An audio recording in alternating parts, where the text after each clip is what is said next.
question. Okay. First of all, I would like to welcome you here. It's always an honor to see you, Senator Bell. It is always good to be seen, and especially by you all. I call him Heinz 57, so I wasn't sure if I was going to say that here, but something that's just good and is a staple for the state of Illinois, that would be Senator Bell. I appreciate it. One of my first questions to you, which is kind of off topic, is as the 57th District Senator, how are you feeling? How are you handling that pivotal position? Because you've made some power moves, sir. You know what? Thank you for the question. The 57th District, as you know, encompasses most of St. Clair County, and then I go over into Madison County with the Venice Township. It is Venice, yes. Venice Township. So we have Venice and Madison, and so it's a collection of underrepresented cities and municipalities, and then you have others in the 57th that they're thriving. And so the question then, how do you reconcile the two? Reconciliation, Right. Yeah. And so it's always hard work because you have some of your districts, they need potable water, they need sewers, they need infrastructure built. And then we look at others to attract businesses and things like that. So it's definitely a labor of love. Trying to achieve that parity, I guess, right? Absolutely. That's a key word. Y'all need to look up that word parity and see what does it mean to the citizens in the state of Illinois. So, Senator Bell, Juneteenth is more than just a holiday.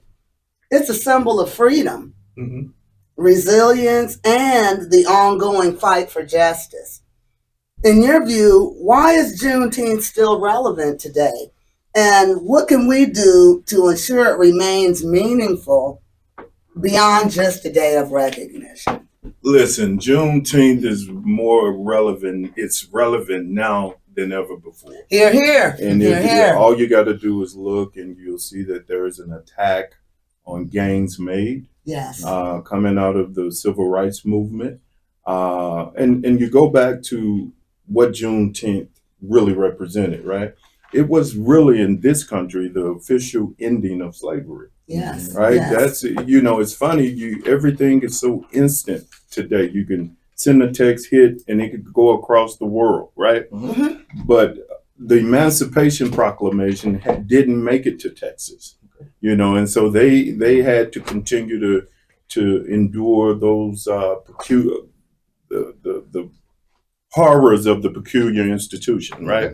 And so when that cavalry finally made it there, that marked the official end of slavery. So why is it important? Because you need to understand your lineage, right? You need to understand your history. This country needs to understand its history. Without knowing the past, how do we know? How do you know, right? And so we're in a precarious situation now, as you see those gains that were made during civil rights. You're seeing them being clawed back. The atmosphere, the environment that we live in now is a very crude and rude environment. And so we have to stand vigilant and ready to politically fight to make sure we hold on to those things that we gained and continue to progress and move forward. I would like to accent what you said with Brooklyn, Madison.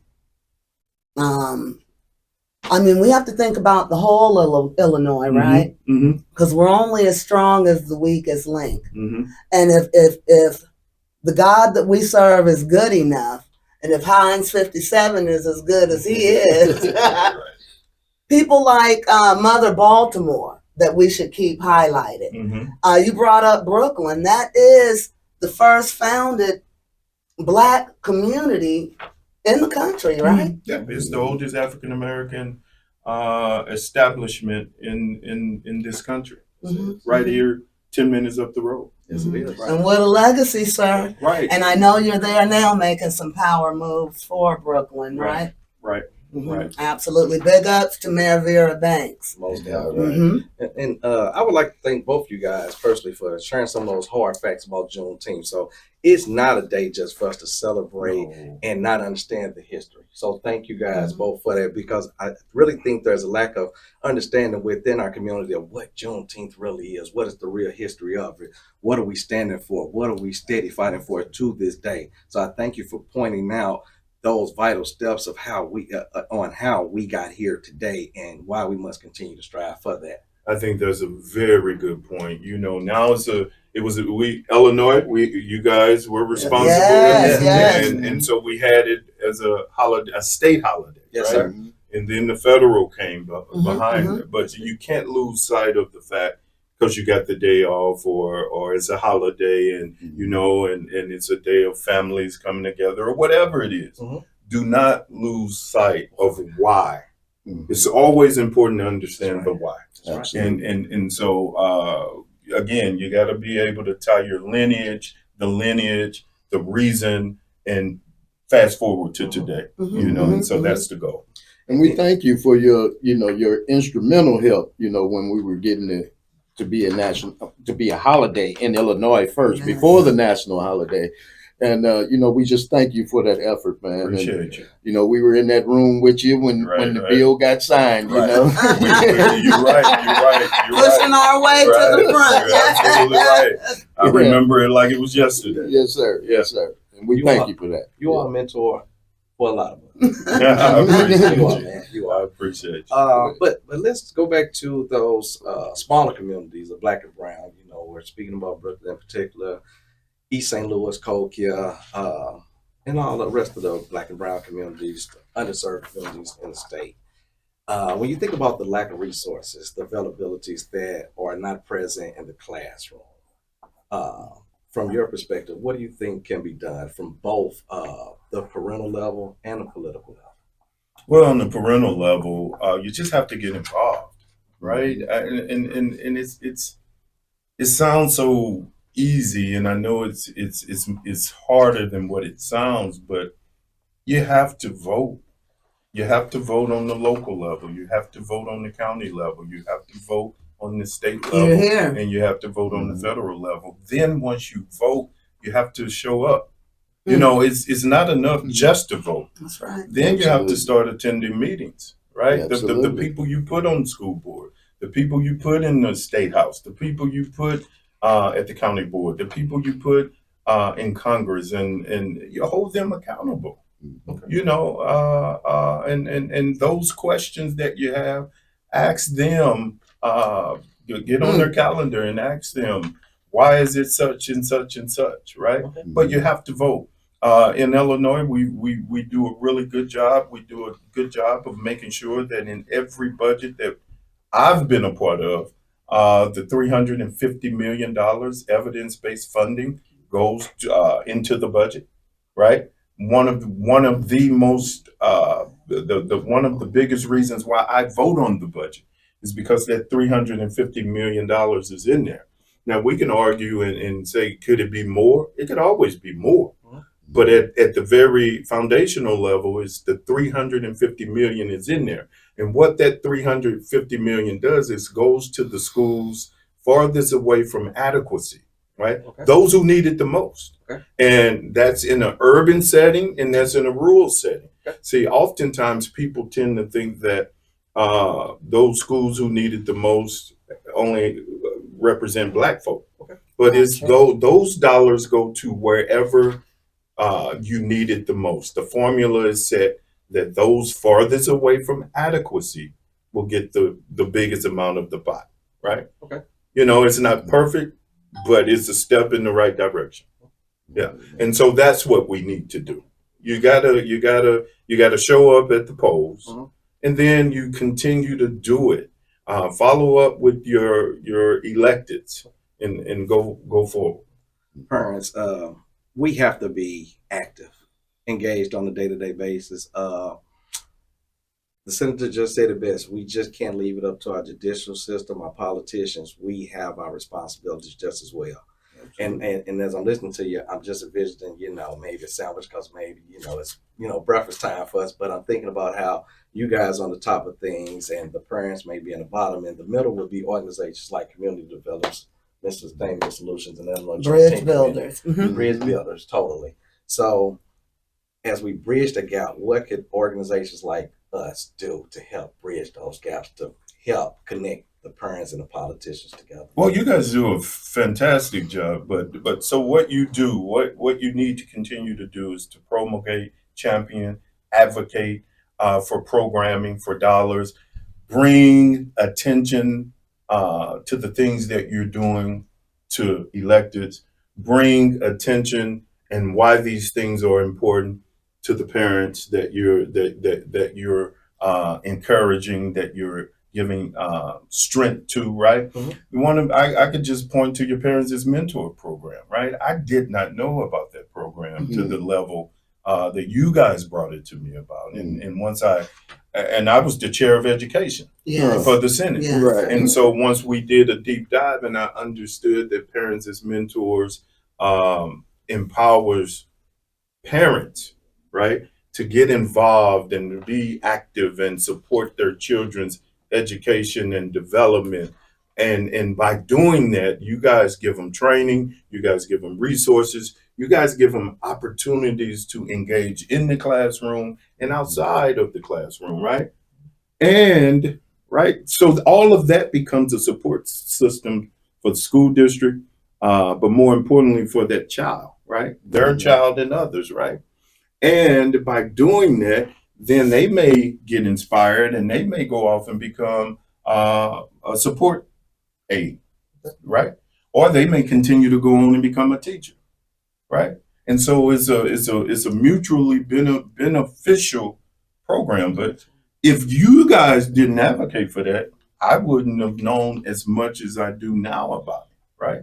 I'm able to spit it off the top of my head what you do, but I couldn't have done this 6 years ago. Absolutely. Right. And so when we come to the table and it's budget time, like it's budget time now, the governor's already on February 19th.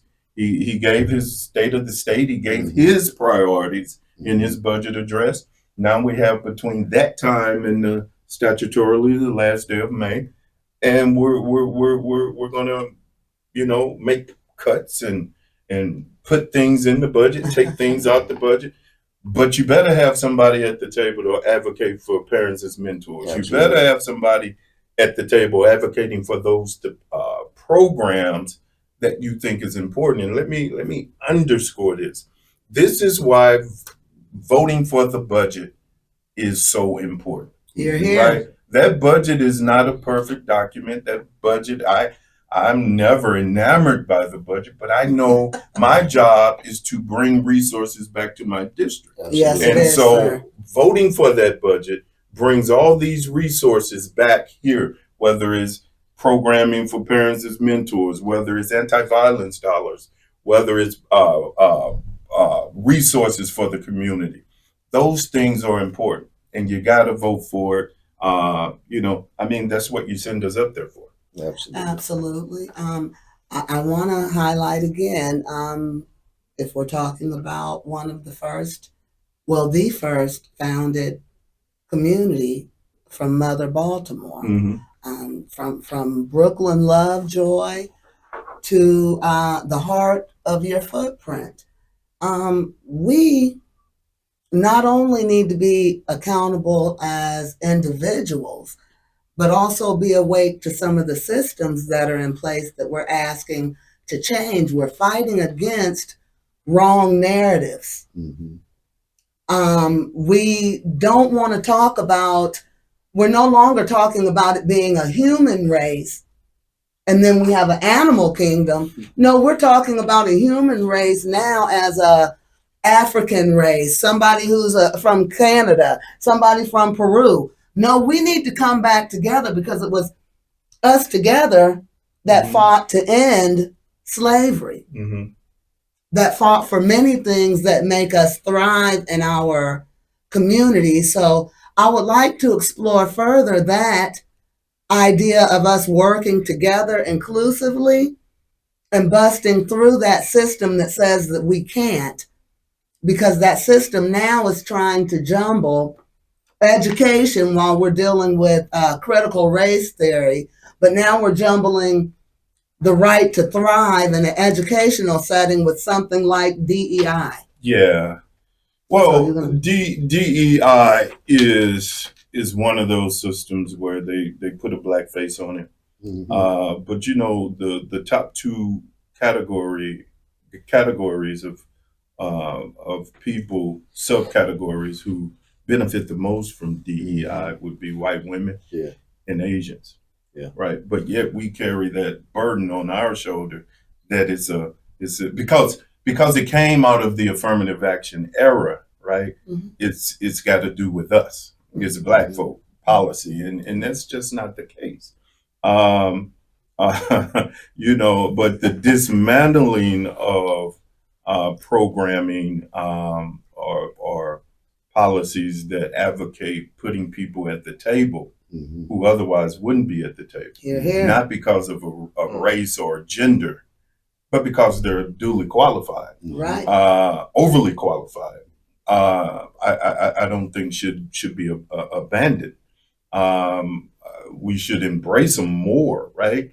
My mom used to say when she was alive that the best salad have the most colors, right? And if you go to the grocery store and you look at a salad, it'll have the greens, it'll have some reds from tomatoes, it'll have some whites or some reds from onions, it'll have all these colors. And those are the best ones, and that's true of life. Absolutely. Right? Diversity, equity, and inclusion. You know, we should be about that as a country, as opposed to trying to run away from it. And you know, one of the statements that our Governor Pritzker, had made during the State of the State address that I really, really took to was he said that he would not bend the knee. You know, Absolutely. speaking on some of the policies that our federal government is trying to get pushed through now. Right. So across the country, we're seeing the pushback against diversity, equity, and inclusion. So what steps or how does this attack on DEI impact the state of Illinois? How does it impact the state of Illinois? Well, right now, at some point, if we continue down this rabbit hole, it'll have devastating impacts on the state and the country. But what we're trying to do, and hopefully we're going to be successful, is firewall our state against all those things that they're pushing on the national level. You know, we have a fantastic governor, we have a fantastic attorney general to litigate those issues and fight against some of those things. We haven't changed a thing on our part, you know, and we're moving forward as if we've always done so. But just be aware and just be tuned into the fact that at some point these things can come down and have a really negative impact on the state and the people of this state. And so really, really tune in, keep your ears open, and be aware of what's going on. And let me say this, I hate to just keep people, we have to vote. Yes, we do. You cannot sit it out. You know, you cannot, neither one of them's good and not this, that, and the other. You know, you have got to vote. And you have got to vote for those who have the interests of you and your communities, and those things that you hold dear to your heart. You just cannot sit at home. And I don't understand that because I might have understood that way, way, way back when you only had one day to vote, right? You had to get up on that Tuesday, and if you so desired to vote, you stood in a long line and you did so. But now you got early voting, and in which you have ample amount of time. It should not come down to the day of. That's right. I think we went 22 days last cycle without rain. It was sunshine, blue skies, and beautiful. The day before the election and the day of election was torrential rain. Yeah. You should have voted way before that. You know, Right. and we can't play with it. You know, it's been blood that has been shed. It's been people locked up. It's been people beaten. Yeah. For the right for you to vote. Women, you just got the right to vote in 1920. Yes, we Yeah. did. Yes, we Right. did. So Yes. so it ain't even been that long ago. That's Yeah. right. And so you have to vote, and you got to get in the habit of voting. Like everything else, you have to get in the habit of voting, and there should be nothing. CBOs, community-based organizations, bridge builders. Yeah. You got to lead by example. That's Absolutely. right. Right? And That's the people that you have influence over, you don't tell them who to vote for, but you tell them to vote. Education is key. Education is key. Yeah. Mm-hmm. And then we have an election right around the corner coming up now. Mhm. You know, some people think about the federal elections way more than they do the local elections. You know, how important is it for people to consider each election, you know, that happens? You know what? So if you can imagine a ballot, right? You start off with the federal, then the state, then it's county, then local. The ones at the bottom are the ones closest to you, right? That's right. And so if you just look at any ballot, the ones that are lower, those are the ones closest to you. Now you need the ones at the top to make things happen, but I guess what I'm saying in short, you vote all the way down your ballot. Yeah. That's Turn right. it over Yeah. and finish vote.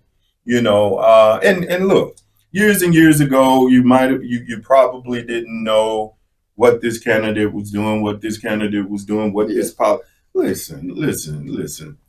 This thing here, you know, you use it for everything else. If Yeah. it were a concert you wanted and no one to know how much the tickets, you'll look it up.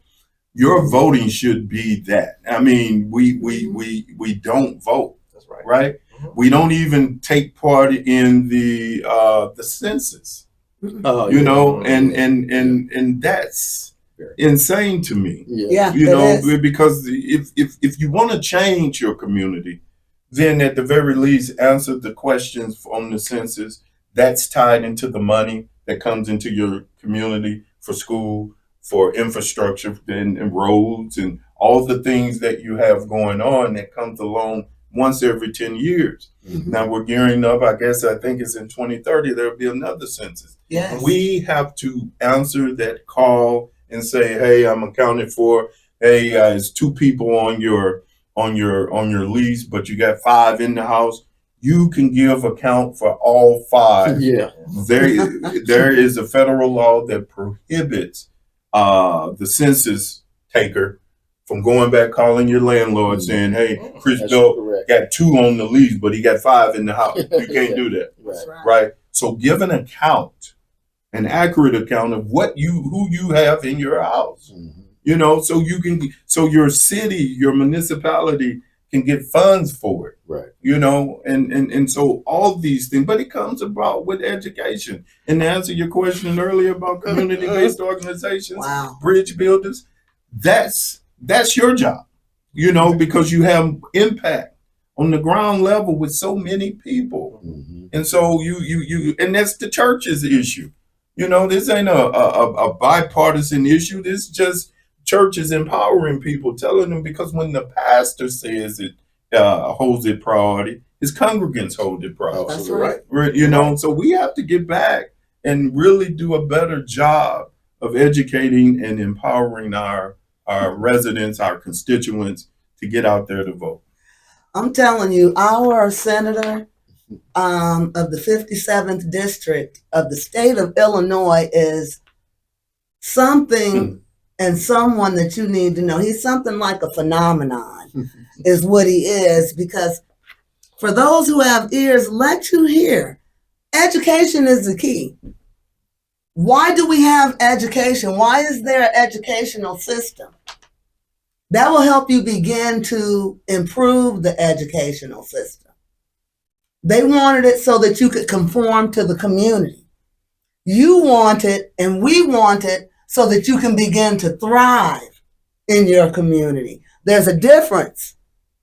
When we talk about diversity, equity, and inclusion, look that up. Because that's not just about your skin color, even though we're all part of the human race. It's about someone who's height challenged having a box or a chair so that they can reach that desk and be the receptionist for the community organization that's down the street. It's for the guy that's blind, and he says he wants to be at the call center, at the center where they help people that are being abused, but he needs an augmentation on his phone. So everybody matters, and we are only as strong as the weakest link in the state of Illinois, and we are here to stand on repair. Okay? Senator Belt, do you have any closing thoughts, sir? I would just underscore with everything you just said. I mean, race, they divide us by race. Yes. It's a mechanism they use to divide us. You know, it's really not about race, right? And though they put us and make us check boxes, and you're African American, you're Caucasian, you're this, it's really about your common interests. Yes. It's really about your common focus and moving things forward. And you got a president that's dismantling the Department of Education. And that's scary because those federal dollars then flow down and ultimately make it to the school districts. And you know, if those dollars aren't there, there's a lot of students who will suffer. And if those students suffer, then families suffer. And if families suffering, communities suffer, right? That's right. It's all tied in the ecosystem. And one of the great things about parents as mentors, and Stephanie, you just hit upon it. The other thing that you guys do this is so important. The parents that you work with, you get them to understand the structure of the school system, Yes. right? They understand the nuance of school systems, the local school system that they're working with. And then when they understand it, they're better to go and tell their neighbors. And that's how, listen, education is to be disseminated. You should never sit on education because knowledge is power. Here, right? here. And so when you get it, please give it. Yeah. Give it freely and keep giving it. Because that's the task that we all, that's the onus on us to do. And why do I show up for stuff like this? To talk to Stephanie, Siobhan, Terrence, and to talk to the public and give what I have, give freely, and hope it empowers somebody and get them from point A to point B and be like, I understand it better. That's the key. Absolutely. So today's conversation has been reinforced with what we know already. Juneteenth is not just history, it's a movement. Education is not just a system, it's a pathway. Yes. And DEI is not just an initiative, it's a necessity. If we want to see change, we have to build stronger partnerships, hold our leadership accountable, and invest in the future of our communities. That means showing up for schools, pushing for policies that protect DEI, and making sure that Juneteenth remains a symbol of action and not just recognition. Senator Belt, we appreciate your leadership and your commitment to Illinois' families. And to everyone watching, let's turn this conversation into real engagement. Reach out, get involved, be part of the solution. And thank you for joining us today, Senator. Thank you for having Thank me. you. Always a great time coming. Together we rise. All right. Always will. Thank you. Thank you. All right.